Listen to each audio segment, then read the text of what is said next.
God, I wish you were my sex educator at school. People who shame it and stuff, it's always quite hilarious. It's like, well, do you not play war games? Do you want to be in war? That's how we can protect our kids, is by letting them have the power and the knowledge themselves in age-appropriate ways. Nobody's saying she needs to know what a cream pie is. Welcome to Secrets Worth Sharing, a series all about having approachable conversations on child sexual abuse, but with serious joy. Today's episode is all about child sexual abuse and safe sex work. And for that, I'm joined by the wonderful Chelsea Peach.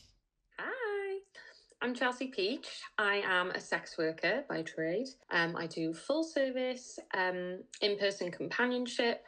I also do online camming, OnlyFans modelling, and domination work, and private hire stripping. So just everything. No, not everything. So, Chelsea, I just wanted to ask, because there might be a lot of people who are listening to the podcast who are quite new to sex work, particularly safe sex work and what that entails. And so I was wondering if you could explain to us, like, what actually is that? Right, so safe sex work is basically consensual sex work and having sort of boundaries and processes in place to keep yourself safe, which is what a lot of full service sex workers do. So basically, we like to screen our clients, make sure that, we take deposits. I kind of check in with myself and my sixth sense, and I advise other people to do this as well, because you can pick up a lot when you trust your own body and your own instincts. And just making sure that you, stick to your boundaries and stuff and don't let people push you into things that you don't want to do. And if you're not able to do that, then, perhaps sex work wouldn't be so safe for you, if you get what I mean. But yeah, it's I personally love the industry. I think it's great. Most people are looking for just a nice, intimate connection. And as long as you stick to your guns, you will get the good clients coming through. And yeah, I find deposits are the best way to make sure that I'm getting a little bit of give and take from me and them, so that, the appointment can go ahead and we've both got sort of like an equal power balance in that situation. When we first spoke a few weeks ago, you were explaining to me as well, like, this is safe because this is something you have actively chosen to do and put all those boundaries around, like you spoke about. But obviously we know that in the industry there are unsafe types of sex work and there are people trafficked and all of that kind of thing. And I think just from the get-go, we really want to make it clear that we're talking about this type of safe sex work. This is consensual sex work. I haven't been forced into doing this. I've chosen this line of work of my own free will. I enjoy it. I find it empowering, but I am an individual. And that's not to say that everybody would find this kind of work empowering. You have to listen to yourself and your needs and wants. And, I have my reasons for doing it, and I'm sure everybody else does too. And there are survival sex workers. That's absolutely the case. And you do get, trafficking or coercion in some instances, because it's so stigmatized and underground that it is wide open to that kind of abuse. But that doesn't mean that safe sex work doesn't exist and that it can be an empowering and great career choice. Speaking of which, how did you get into sex work? To be honest, I was struggling a bit with money. My divorce was taking way longer than I expected, and I needed, credit cards were defaulting and I needed the money in my hands, like right now. Not built up over a few feet pics. I needed it right now. And I always thought I'd be good at it. I jokingly said when I was younger, do you know, if sex was a job, I think I'd be brilliant at that. And I just accidentally manifested my future career. But yeah, so I ended up doing it that way. But that's not to say I went in just like, oh, I know, I'm just going to start doing it now. No, I did research it. I researched agencies. I started in agency work first. I made sure I found a really good one, because I've heard some horror stories of others, and just made sure everything was above board. And I interviewed them, and then I felt like I could trust them, and sort of got into it that way. And yeah, I tried for a bit. I took a little hiatus for a bit as well when I tried to have a boyfriend, which obviously didn't really work out. And then the reality hits. The idea is a wonderful fantasy, but the reality is not quite like that. It can be very self-confronting about your own insecurities. So yeah, so then I decided to stick with it eventually, and I haven't looked back since. I've had highs and lows. It's like any other career. You get, the ups and sort of the downs when work is a bit slow. But generally, I've loved it, and I found like a nice community of other escorts. Other escorts do exist. It can be quite siloed when you're sort of working independently, or even with an agency, it can be quite siloed as well. So You know what's so funny, yeah, when you talk about it is like, other than the actual sex stuff, it sounds very similar to my job in that, like, I work as a freelance designer. It's super lonely sometimes. I'm spending a lot of the time in the house or looking for that communities, and you've really got to understand what's your boundary or what's your limit. And just hearing you talking just then, I was like, wow, it just goes to show how much this sort of sex work is so stigmatized that we won't even go there to think about what a day-to-day is. And I think that's quite powerful, even you just describing how you got into it and how you managed your yeah, and a career. lot of it is trial and error as well. Like, you do learn stuff along the way, like not conversating too long with clients who may just be looking for free chat and actually have no intention of booking whatsoever. And it's just a case of, yeah, listening to sort of the signals your body are giving you as well. Because I've known when I've been in those moments, I've been like, I don't think this person's going to book. I really need to stop entertaining this messaging now. And yeah, and lo and behold, they never did. And I was quite in my rights to be like, look, I'm going to stop speaking now unless you pay a deposit and you're going to book. That's what this line is for. So yeah, you do have to sort of navigate quite a lot. It's not just oh, I know, I'll just do sex and it'll be easy. Yeah, it's a lot of work, actually. it's work, it's a job. Yeah.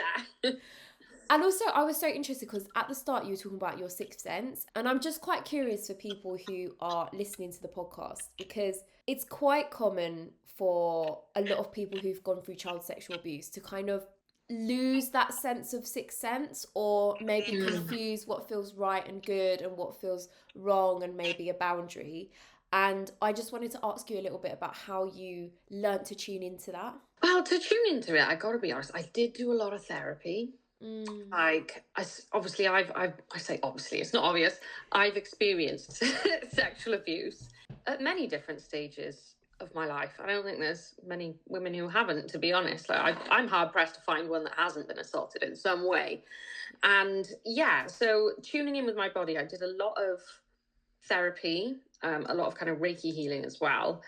And also just like meditation and listening to my body, allowing it to rest, slow down, allowing to feel emotions when when I need to feel them, rather than pushing them away and then them coming out unexpectedly at like a random moment and blowing up and everybody being like, You know, as you said that, I don't know what you did if you pressed something, but as you said that, when you said blowing up, this like little bubble just came over your face, and I was like, whoa, is she out here doing special effects now? I didn't see it, but yeah, sorry about the bubble. All good, all good. But yeah, no, I like just tuning in to just seeing how like I'm feeling, like how am I feeling about this interaction. And I try and speak to them on the phone. A lot of people don't like speaking on the phone, but I do, because I feel like you can pick up a lot of how forthcoming someone's being, whether they seem genuine, and just listening to sort of my inner voice is sort of in my stomach. It's kind of typical gut. Not everybody's going to have the same thing. I have one friend who's sort of her sort of sixth sense and listening to sort of her inner voice is sort of in top of her spine, behind her neck. Wow, I've never heard that. Yeah, and she doesn't get like this gut feeling. She gets more of a sort of whispers behind her neck. I don't know. It's everybody's different, but like most people, I think it is a gut feeling. And if it feels a bit off, then it probably is, especially when it's in the context of someone booking. If they haven't paid a deposit, if they're on the phone and they're seeming like they're trying to talk too much about their fantasy or what it is exactly that they would like to do during the session, unless they've compensated you for that time, I just wouldn't entertain it. They can put like a brief paragraph of what it is they're after. I can say yes or no, and I can accommodate or not. Yeah. And then, then I will need a deposit. I'm not going to spend any more than that amount of time talking about what I will and won't do. Like, you also have a responsibility to read my profile. It details there what I do and don't do. Yeah. But if you do have specific stuff, just get it all in one paragraph and I can say yay or nay. It's, but if they're wanting to go back and forth a lot, that is a telltale sign for me that they're probably not going to book. They're just looking to get free kicks. Yeah. So, We're not about working for free, are we? no. No. I find the conversation on child sex abuse and sex work amazingly very linked. And the reason why is because we know a lot of the stats. There's a lot of research there to say that people who've gone through that experience, it kind of goes either which way. Like some people have a really intense period of hypersexuality, which is when you've got a high sex drive, you know, that's something, that pleasure is something you're seeking, or your libido's high, or whatever. And then some people go the exact opposite which way. They want to turn off from sex, they're just not interested, whatever. And that doesn't mean that everyone is either one or another, you know, it fluctuates throughout people's lives.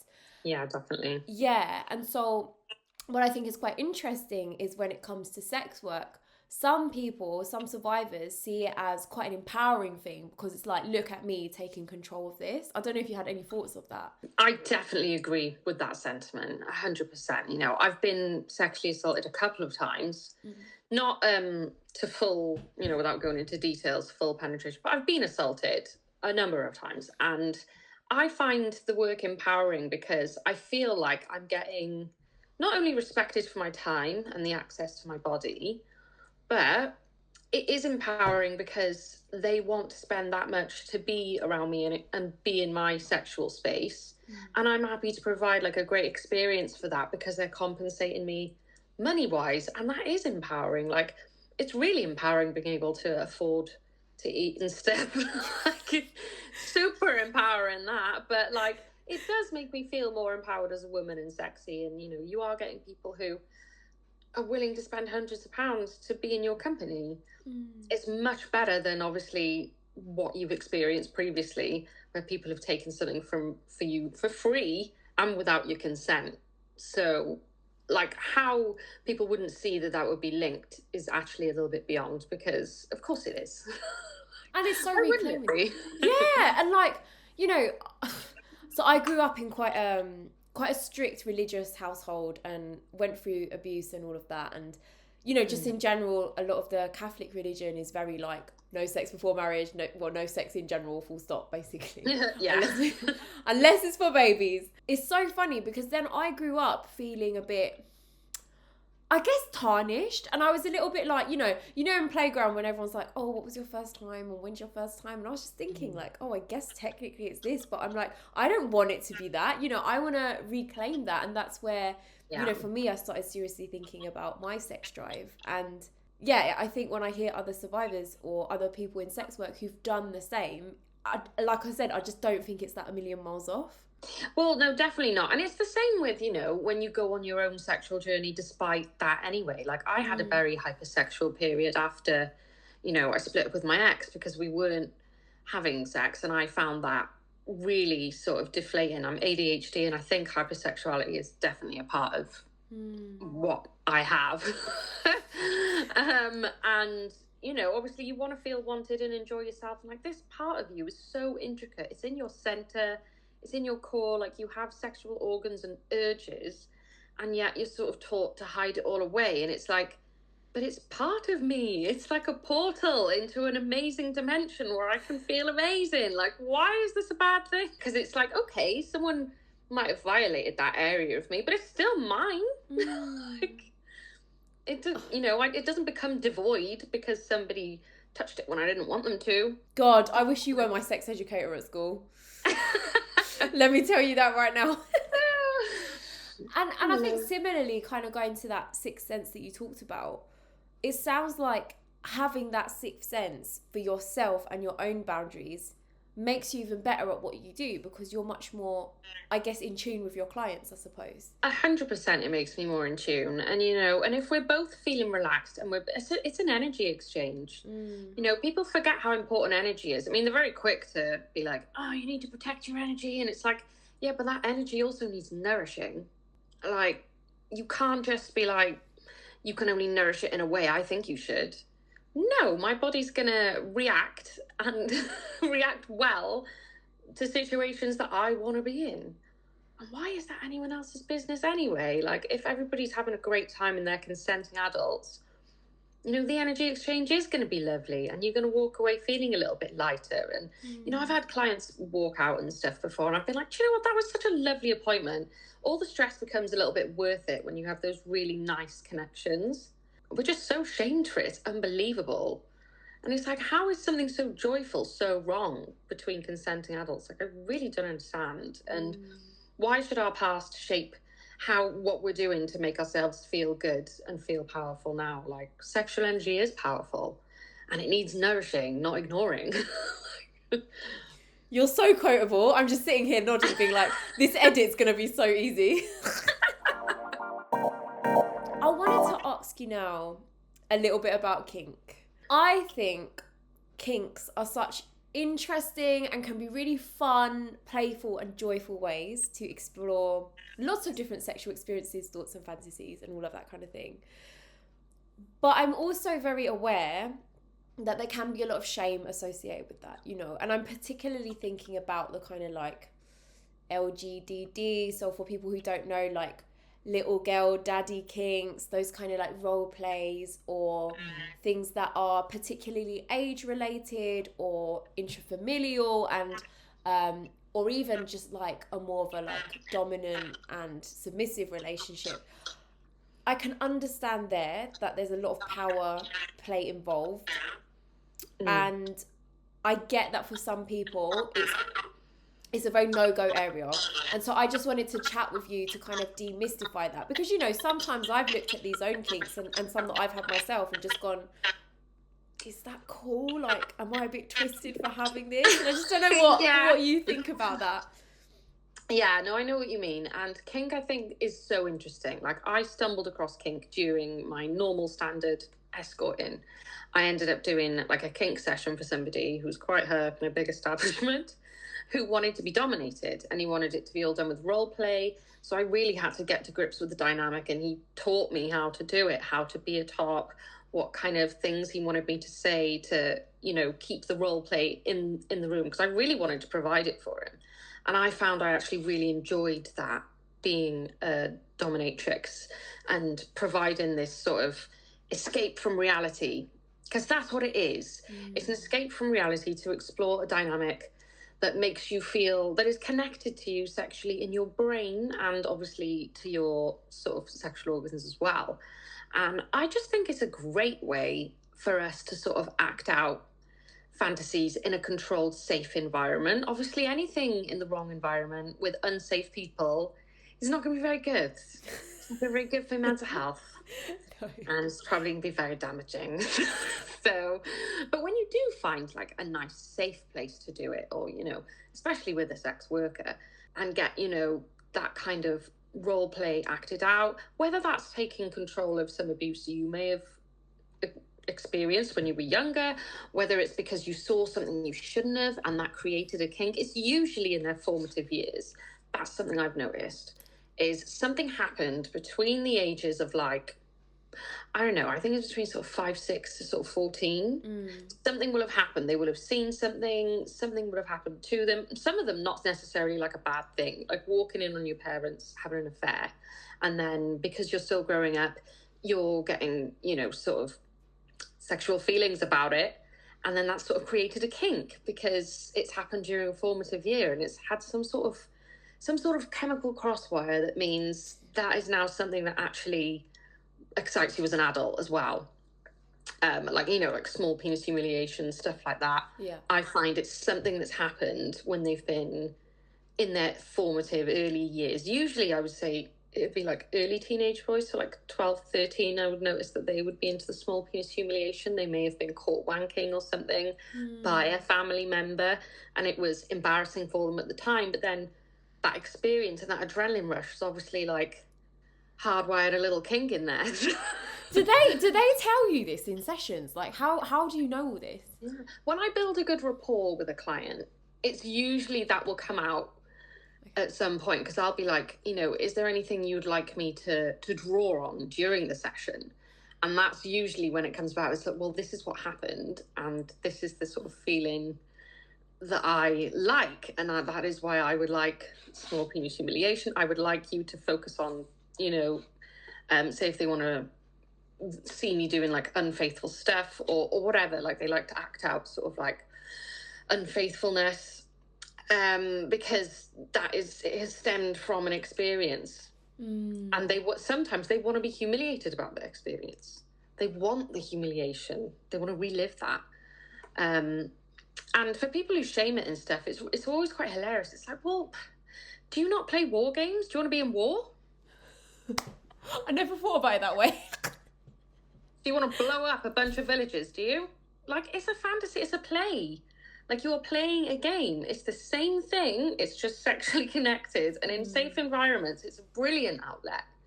And you can enter a nice, we're not just, when you're thinking matrixy and you have no interest in your own sexual pleasure and enjoyment, even being able to imagine expanding into that realm, which is perfectly possible and can be very nice, but it's quite the high, so you can have quite the drop afterwards. Which is where the shame comes in, and you almost get like people who are like, oh, well, I've had the high bit now, and I'm sort of coming down from it, and you must think I'm a weirdo, you must think that, and I'm like, absolutely not. There's no shame here at all, and that's why aftercare I feel is important. Not every client wants it, but I offer it, and it's just to sort of reassure them that what they've experienced is okay. It's fine to have enjoyed it, and it's also okay to feel a bit ashamed now. I mean, I don't know about you, but I've had a wank and then been like, oh God, I feel a bit. I actually think it's like a chemical thing hardwired in your brain, as you said, like the come down from it. A little bit, yeah. And like you can get so in the moment, and then you just sort of like, it bursts, and then you're back in reality.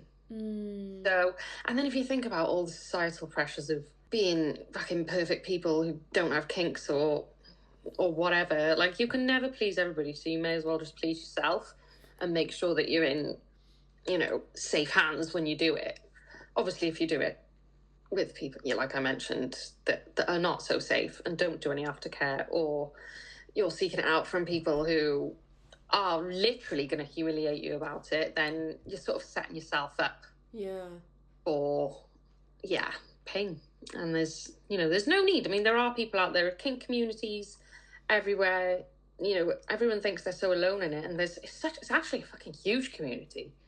There's so many, and it's actually very welcoming and open, and and if you just look for those spaces, look for your community, you'll be far happier, I think, than suffering alone, thinking you're just a weirdo, because you're not. Not at all. Actually, that was one thing I was gonna say, because like the thing you said about games is so important and so powerful, because for example, and just to bring it back to the daddy little girl kinks or any of those kind of like power play step uncle whatever kinks, hugely powerful dynamic on Pornhub. Don't know if you saw in the news. One of the most popular ones. Exactly. And one of the things that I used to worry about was like, does engaging in this kind of kink mean that I'm helping to solicitate this behaviour in real life? Do you know what I mean? And it's a very real worry, because sometimes I'm like, oh, as you said on Pornhub, it starts with the stepbrother kink, and then it expands to like the daddy little girl kink, or then it expands to more things. And then I'm like, what if I now am like soliciting people going out into the world, and then the people they're interested in get younger and younger and younger? And I think that's where it's really, really clear to highlight what you said, where it's a game, it's a mental fantasy, and in the same way where it might be a fantasy in real life, it might be a fantasy in your head to explore something, and then you actually engage in the scene and you're like, oh, I fucking hate this. Yeah, that can easily happen. You can have a fantasy and then you act it out, and there might be feelings that crop up that you didn't expect to crop up, and that's okay too, and you've got to be really gentle with yourself with that. It doesn't mean that, you can't perhaps try that fantasy again and maybe have a bit more safeguarding in place for the next time you do it or whatever. But the thing is, if we're not communicating about our needs and realising that not everything in life goes perfect, same with sexual experiences, then, you're not going to be able to sort of reflect on it and then do better next time. It's like with anything, like it's just human design. Sometimes the idea of things and the reality are different, and sometimes they're better than you expected, and that's the risk you take. you know, when you're sort of exploring your own sexual freedom. Now, with soliciting sort of irresponsible behavior, I don't think people acting out their sexual fantasies and desires in safe adult consenting rooms is fueling anything. You know, I think a lot of people forget that there is a little bit of self-responsibility when it comes to, you know, like, if you think you're encouraging something that's abusive, only abusive people are going to go on to do abusive things. If you think about it, like, you're just acting out a fantasy or a role play with somebody who is not your step sister. Like, they aren't. It's a fantasy role play. Like, you're not going to go back and be like, oh, hey, come here, sis. Like, no, like, you know, you're not. You know, it's just not going to. It's the same, like I said, with obviously with the game thing, which actually my friend Alice sort of made a really good reel about. Is that I'm just playing a game. That doesn't make me a bad person. This isn't me acting out in reality and killing people for real, or, you know, having sex with people I shouldn't be for real. It is a role play, and that is a safe way to have that outlet. Like, why would you want to squash that and then maybe leave it open to something like abuse when we have such, you know, squandered away desires, or nobody has any outlets for anything, i.e. getting rid of sex work altogether. Like, it's just, you know, people are going to need outlets for their sexual urges, and it's about making safe, consensual environments for it to happen. Doesn't mean you're a bad person. Thank you. How does it work then with creating those safe sexual environments? Can you unpack that a little bit for us? Yeah, so say if I've got a client who wants to act out certain, you know, kinks, fantasies, they might want me to call them certain names that perhaps I would never call people in real life. And I'm like, right, I need your consent to be able to call you this and know that it's only going to be happening during play. And making sure that they know they are safe with me. I'm happy to do these, and, like, you know, you need to make sure that you tell me your sort of limits before we go into it. So tend to use the traffic light system, you know, green, amber, red, because some people like stop or like stuff like that. They want to be sort of screaming out stop and for you to carry on and do more. But then red actually really means stop. But yeah, so I think it's just about creating this sort of communication between two of you beforehand to make sure nothing goes out of hand during. And I tend to do lots of check-ins during as well, unless they've specifically said, do not break the role play. And if they've said that, then I say, right, well, I need an extreme breakdown of what it is that you would like during that role play, so that I don't fucking have to check in constantly and you just give me the red light system and nothing else. So it's definitely an exchange and sort of talking about what you're going to agree to do and what are no-goes.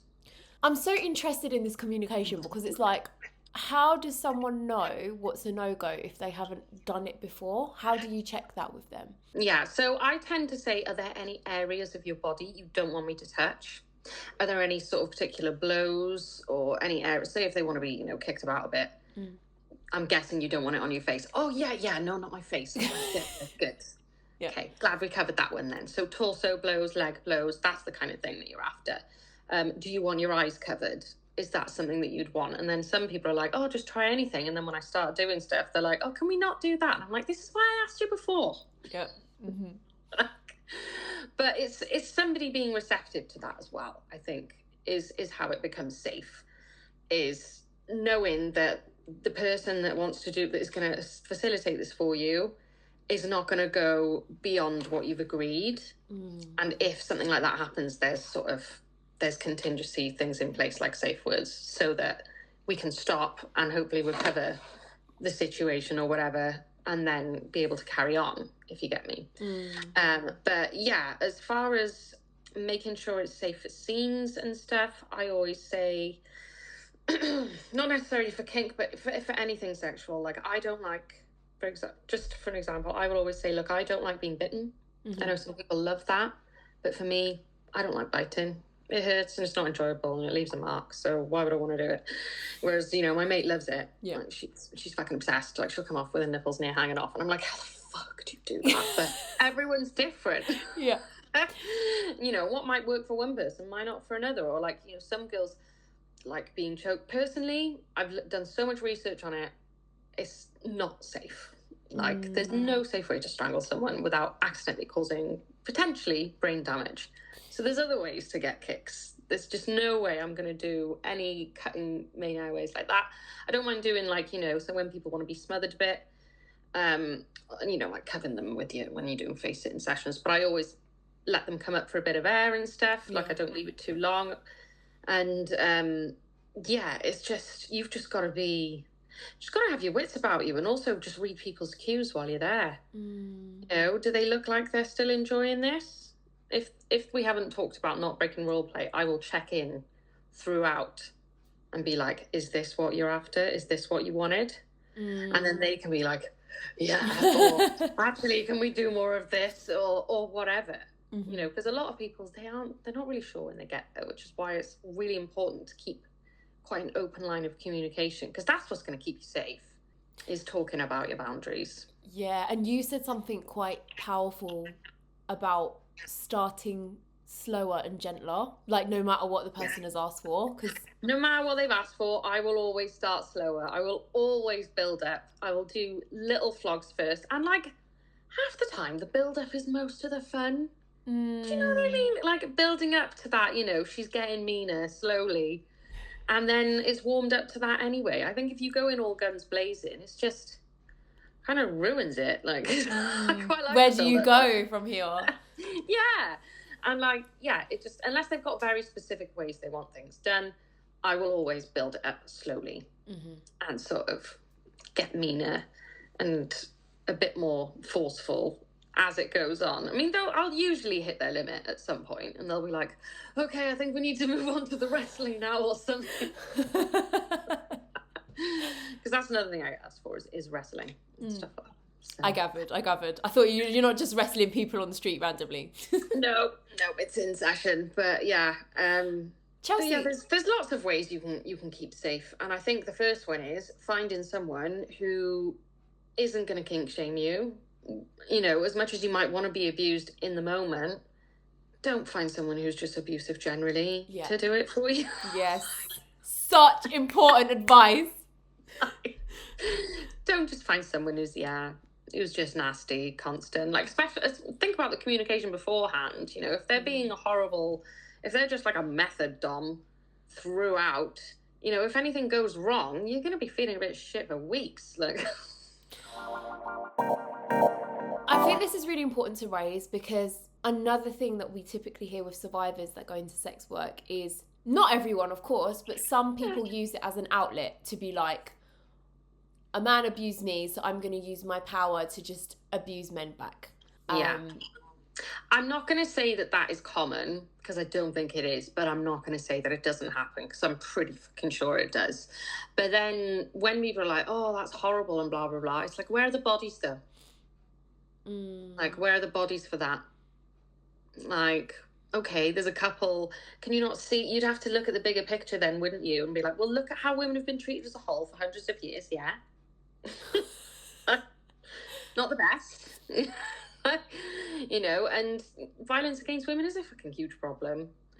But I think it can be I think that's a small minority. I don't think it's people who are doing that just to be mean constant. I think there are a few. I'm not going to say they don't exist, but I think most of the time, having like a bit of the upper hand that you've never had before is obviously going to be very empowering if you have suffered abuse. Yeah. To have that power handed to you by the gender that may have done that against you, that is obviously going to be a great euphoric feeling, and it is going to be empowering. But I don't think there's anything wrong with that, because it's consensual, and as long as, you know, they're working within the client's boundaries as well, it can be a great outlet and a great way to sort of, it can be a great way to sort of have the upper hand. Yeah, I think whatever the motive is, it sounds like, as you said, safety is so paramount in it. Yeah. I'm also going to have a It is, and you also need to, like, have a bit of responsibility in the type of things you're arranging. Yeah. And also compassion for yourself if it doesn't go as planned. Like, whoever goes through life not getting things wrong, whether it's sexual, professional, life-wise, anything. Like, it doesn't get disbarred from this from this experience just because it's a sexual one and you think it's going to be a great idea. There's loads of things that I thought were going to be a great idea, and then it came to it and I'm like,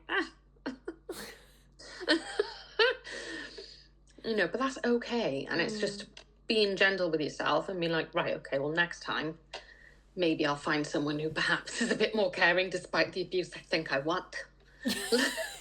How did you go about learning that? Because obviously you're describing your safeguarding, your aftercare. It feels really like thought through. Like, you're obviously not new to this. But how did you learn that? Was there training? Is it experience? Like, I haven't had official training, and I want to make that very fucking clear, because I haven't got a diploma or anything like that. I do want to acquire one because I want to be able to tie people in shibari, stuff like that, safely, and sort of do a bit of more of study on the dynamics of kink, domination, and all of that. I think it'll be great, but I'm doing it purely off my own personal enjoyment because I enjoy that dynamic myself. Like, I am a dom naturally. It's not just me doing it because it's a good moneymaker, although it is, but it's because I've enjoyed it in my personal life too. So it's a community that I would identify as being part of. And I've sort of done it as a responsibility, just looked into things myself and gone through experience and learned as I've gone with what people want and what people think they can handle compared to what they actually can when it comes to it. And because, like, I'm very good at picking up on cues for people, I think maybe it's because I'm ADHD and I've had to sort of like read rooms because I put my foot in it with loads of shit. I've been bullied loads. So I kind of like, I do observe a lot and I want someone to have like a great experience with me. So for them to have that, I need to make sure that I know what I'm doing and I'm not going too far or like getting a bit on my high horse about it and thinking I know everything. I don't. And some people don't even know when they get in there what it is exactly they want. They just want to be dominated. They're intrigued and want to explore this part of themselves.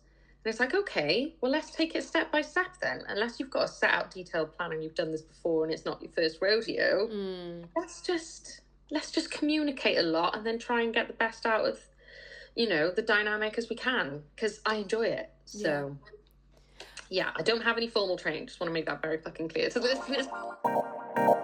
Are you happy to share the story about the head of police guy, the client that you saw? That was the one that I saw before. So that was like the one that I learned. So I went there and he was like, "Are you okay with doing role play?" And I was like, "I think I could be." Oh, so that guy was the head of the police. He was a head of police, yeah. Wow. In a department somewhere. Like, I obviously can't say too much because client confidentiality, but he was obviously very high up and he was happy to sort of teach me about how he wanted it to go. We didn't actually have sex or anything because that's saved for his partner, but the role play and the teasing and stuff and the rope work, he taught me all of that because I went to go clear up the ropes and he was like, no, that's for the bottom to do. I was like, oh, okay. Wow. So, yeah. What an education. Yeah, but it was really interesting. And then they told me about, why they liked it, how they got into it, and the fact that they had a high-end job, and that's why they quite liked the relinquishing of the control. And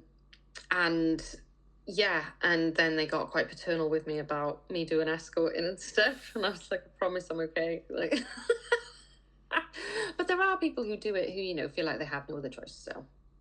And they are not as strict with their boundaries and stuff. Because I do feel like lots of people do push your boundaries because it's like a game. Like, how much can I get away with? So, but yeah, he was the one who sort of opened my eyes to it, and I will be forever thankful. Well, I guess we have a lot to thank him for. Yeah. And you mentioned, like, I can't remember when. You mentioned in one of our chats about some client that wanted two 16-year-olds. What was that about? Oh God, that was, when people ask you what is the worst experience you've had, and like we get this a lot of sex workers, and it is annoying, but there's only been like a couple of times where it's not been like the best, and there's been, I think there's been like two experiences that I've been like, I really didn't like that, and this was one of them, and it wasn't anything he did, it was what he said. So he was like this big fat rich guy. He was, clean, hygienic, so I had no issues with that. He seemed polite enough. And then during the appointment, he said, "Oh, if I had one wish, it would be to have two 16-year-old virgins." And I was like,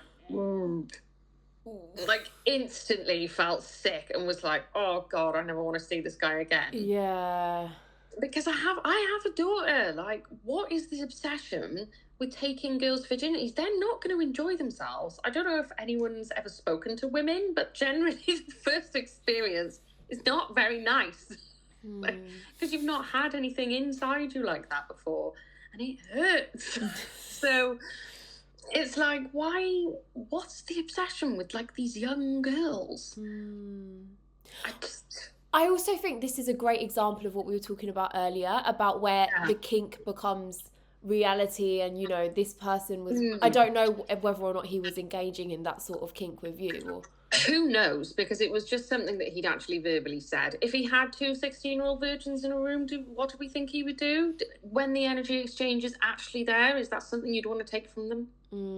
Is it, or is this just a little fantasy in your head?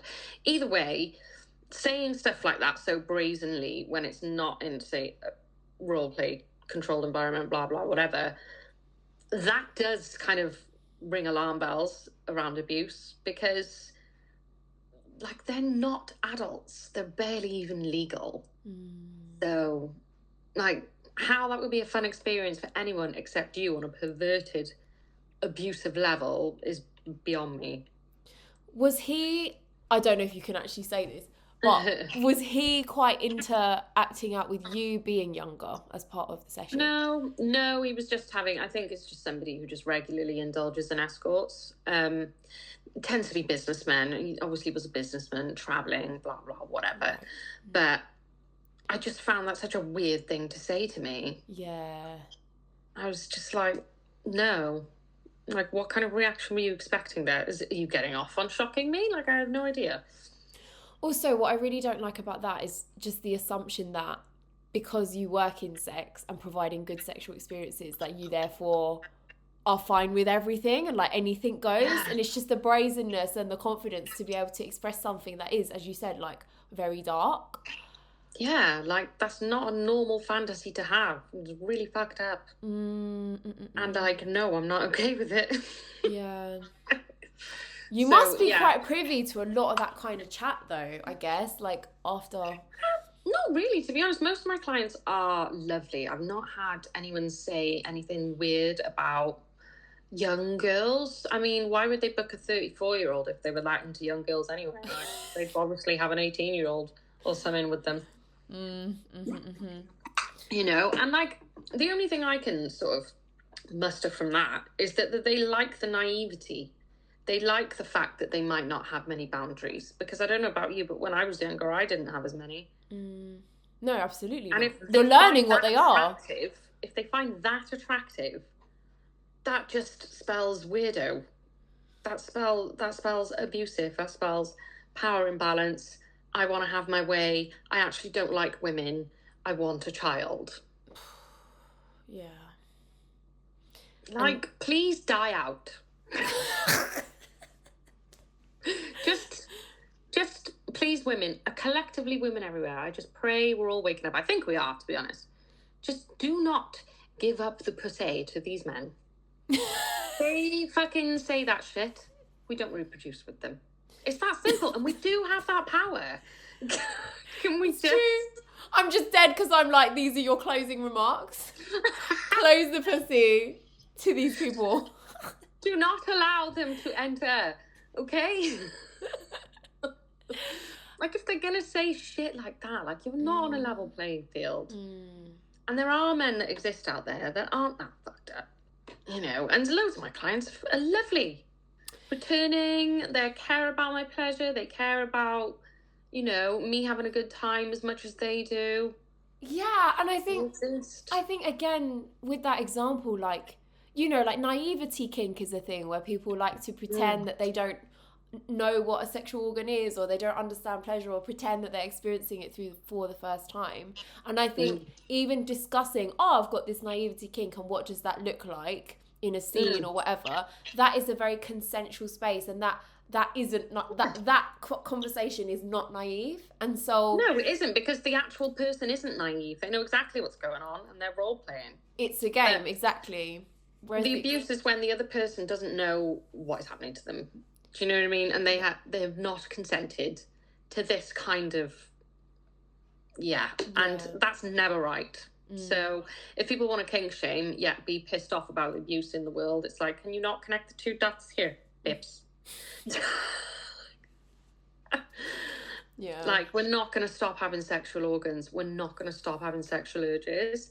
And until we make like a shame-free society that is allowable of sex workers and, you know, outlets and ways for people to sort of experience these things safely, Yeah. obviously you're going to get abusers who are just going to abuse. There's no way around that. Some people are fucked in the head.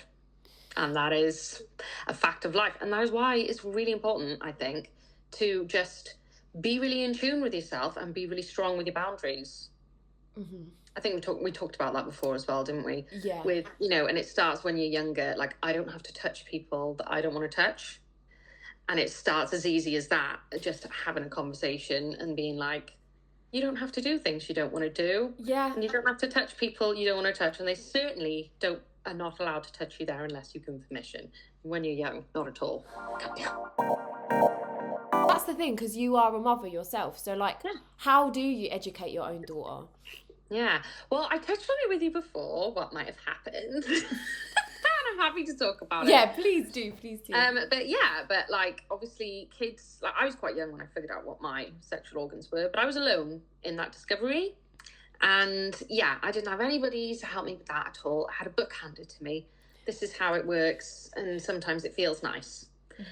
No, you need to be told that it's okay to feel nice down there and to pleasure yourself down there, as long as it's in private and people are not allowed to touch you there. And there's no secret. I've already had this conversation with her. I said, nobody can keep a secret from me, between you two, and touching your privates. Those are, you always tell mummy. Like, there is no touching you. Unless it's you. You can touch yourself. Take yourself away to your room to do it. There's no shame. It does feel good. That's, you know, we have organs there for that reason, not just for babies. And yeah, and I think she was more. So when she caught me doing it once, because we have like a sleepover every other night, and I was down in the living room when she was in my bed, I didn't realise she'd woken up. And she came down and she saw me going at it. And she, like, in the morning, she was really freaked out. She wouldn't even look at me. She was like, no, don't touch me. And I was like, oh my God, what the hell has happened here? I was And like, at this point, you didn't know that she'd caught you, right? I had no idea. So I was like, have you had a bad dream? I kind of went in with it straight away and I was like, did you see something you shouldn't have seen Mummy doing last night? Because obviously I remembered what I'd done. Right? And and she didn't admit to it first. It took me about an hour going around in circles. And I was like, it's okay to tell Mummy if something's upset you. You know, if you tell me, I can try and help you. I won't be angry, I promise. And yeah, and then eventually I came back around to the same question.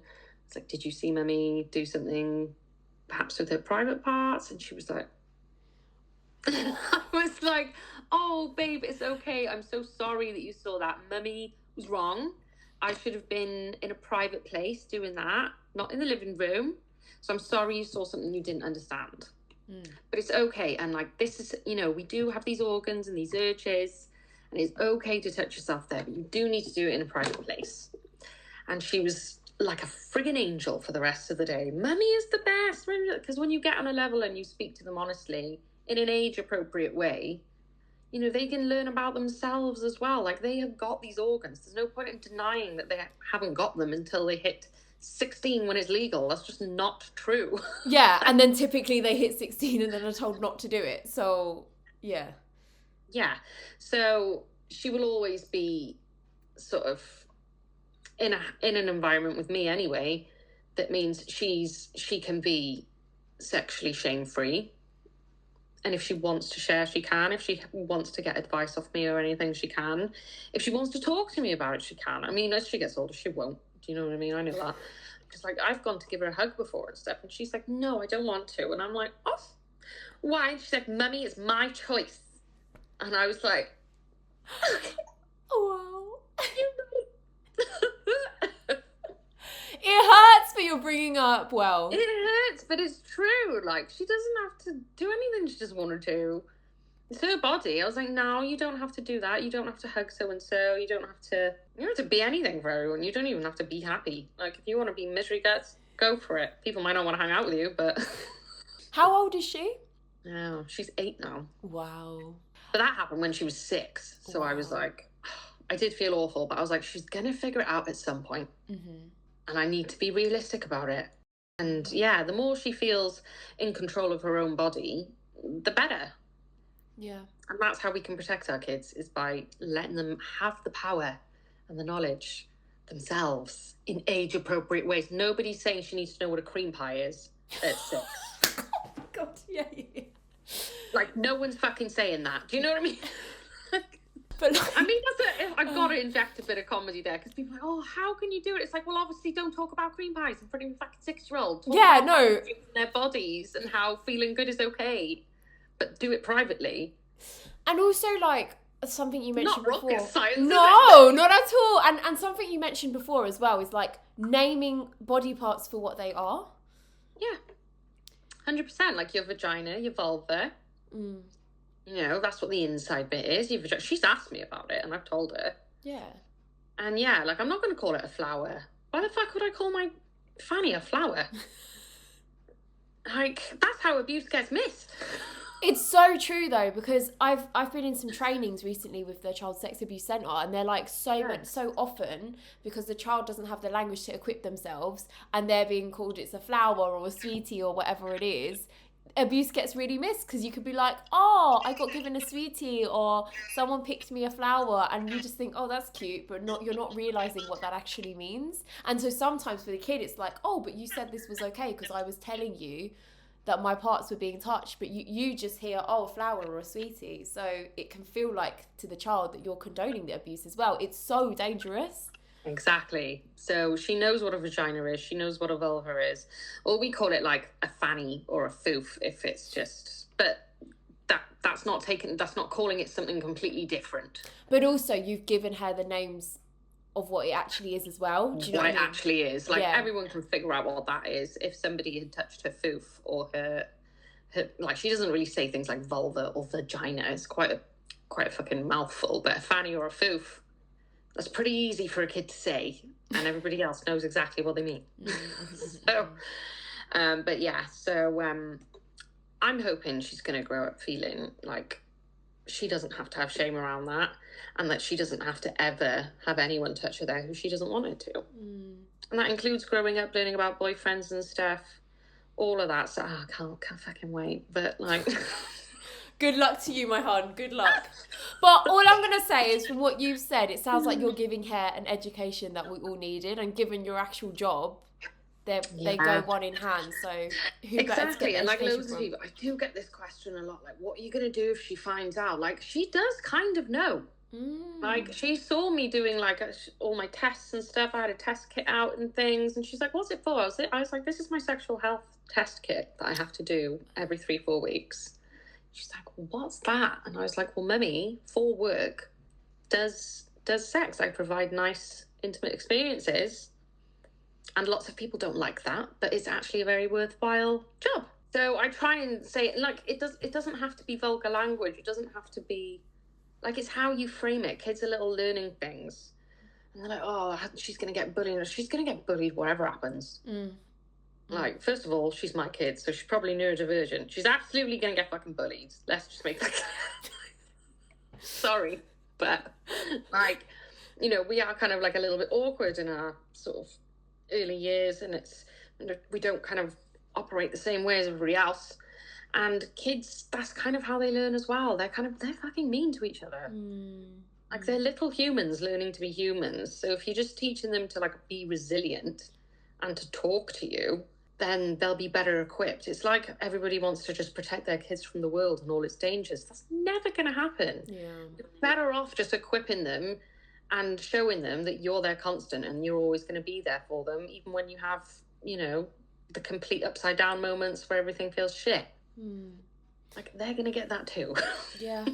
And actually, like, again, going to the abuse stuff, but like, if a kid is equipped with that knowledge that you're there for them and that you're having these open conversations like frequently and often, you know, it's something I've said to my partner so much. I was like, when we have children, like, we are going to be having these conversations with them so early in an age appropriate way, as you said. In an age appropriate way. Exactly. We don't need to talk about cream pies. There's no cream pies involved unless it's with an apple and it's for dessert. But you know what I mean? Like, yeah.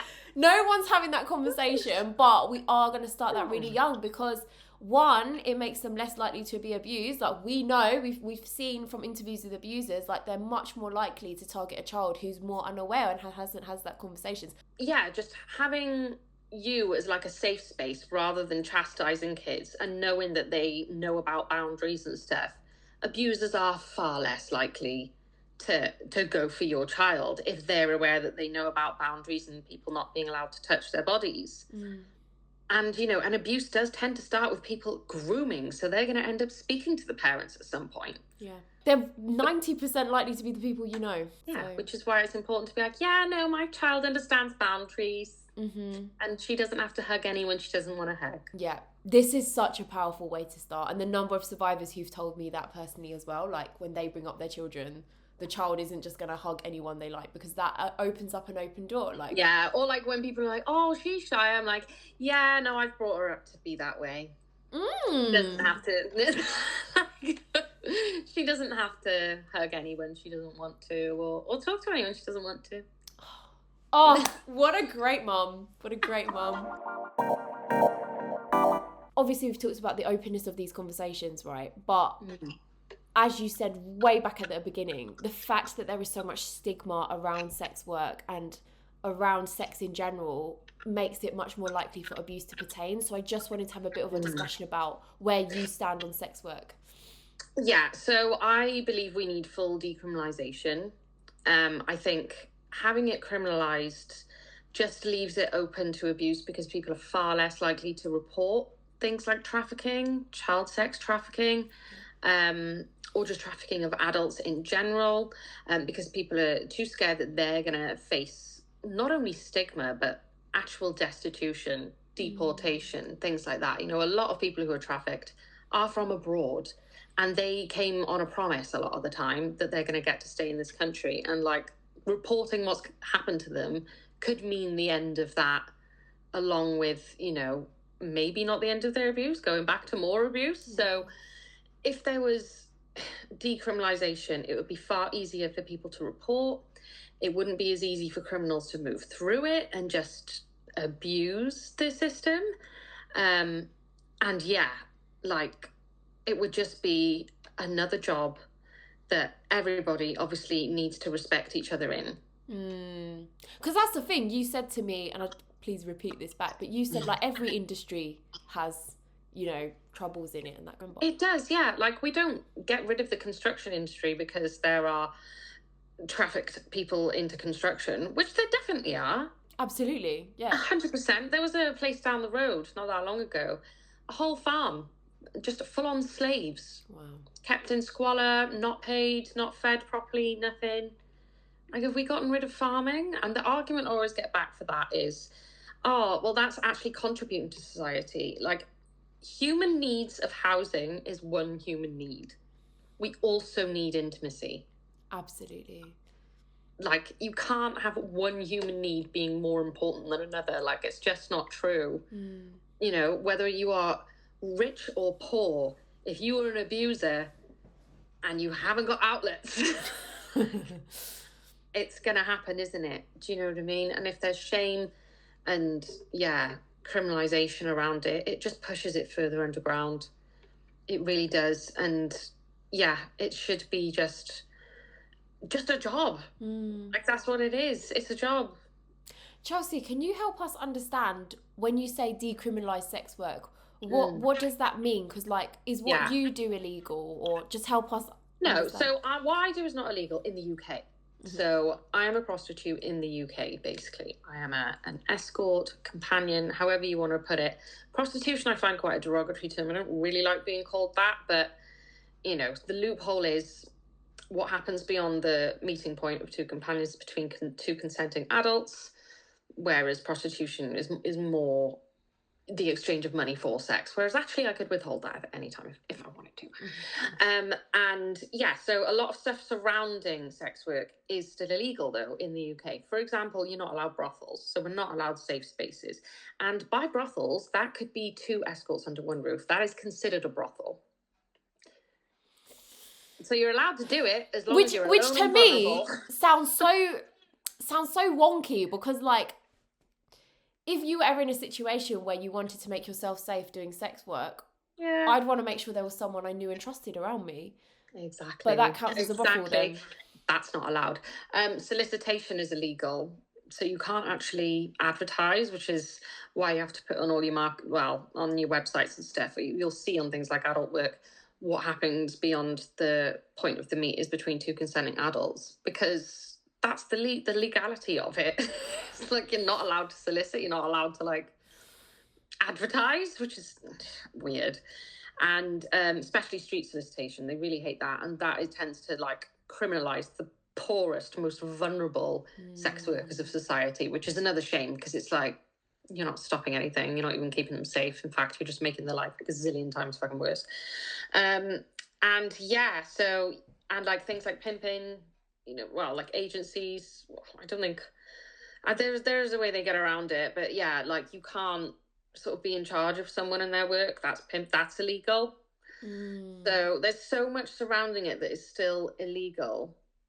And it's, yeah, and like criminalization, like when people say legalization, that puts more vulnerable people at risk again, because then we would still need things like expensive licenses and stuff like that, which a lot of us just can't keep up with. And then obviously to sort of rely on just this sort of self-employed income, and then have to be paying for licenses and police interference and stuff, which we all know how fucking corrupt they are. We don't want them in our pockets all the time. Like, Yeah. You know, and yeah, so that's why decriminalization is what we want. It doesn't mean that we shouldn't have standards that we sort of are upheld to and things. And yeah, it would be a lot easier for us to report abuse if it wasn't criminalized. Where can people go to learn more about decriminalising sex work and that movement? Yeah, so I'm part of the Sex Workers Union, and they are going for full decrim. I also like the campaign Hookers Against Hardship, so that's another one that definitely supports the decriminalisation of sex work, because they understand that, you know, the core of attacking things like sex trafficking and child sex trafficking is to decriminalise sex work, because it's these industries that, and, you know, the sort of the shame and the stigma and criminal parts of it that mean that it does get abused a lot. And we're not denying that those don't exist, they do, but that doesn't mean we're funding like an industry of that, because we're not. A lot of us are mothers, and we obviously would love to report if we've seen it and stuff, but again, we're not really looked after very well by the police. I don't think anybody is, but especially not sex workers. And I think because we are an intersectional podcast, it's really important to highlight here that a lot of trans people engage in sex work out of choice to fund their own support and surgeries and healthcare. And there's so many people who do sex work, and they're not necessarily always for the reasons that you think, but it shouldn't be up to us as a society to kind of judge what that is. So long as it's safe. It's really bad to assume that we're all there because of abuse or because of this or because of that. Like, some people just enjoy it or have their own reasons. They're trying to save up for something in particular. Some people are half in the industry, half out, and have civvy jobs as well. Yeah. Like, you should never assume. It makes an ass out of you and me. Preach it. Thank you so much, Chelsea. Honestly, I've learnt so much from you in this discussion, as always, and I think the work you do is really powerful and really safe and really informed. Destigmatize, and we'll link all of the movements that you've mentioned in the bottom of the podcast. Yes, please do. Give them a follow. Absolutely. And to everyone else, thank you so much for listening to the podcast. Again, as I always say, if you just tell one person that you listen to this conversation, you have no idea where that could end up, and it could start some really much needed conversations on child sexual abuse and on decriminalising sex work. So with that said, have a lovely day and see you in the next episode. Bye. Thank you so much for listening to what we had to say about this theme. Did you know you can also find the longer version of the episode and the do's and don'ts episode in the same place on our website? Just head to www.secretsworthsharing.com/content and you can find all the episodes linked by theme alongside the transcripts, written text versions of the do's and don'ts, and video versions of all of our content. See you there. Thank you for having a difficult conversation with serious joy. Bye.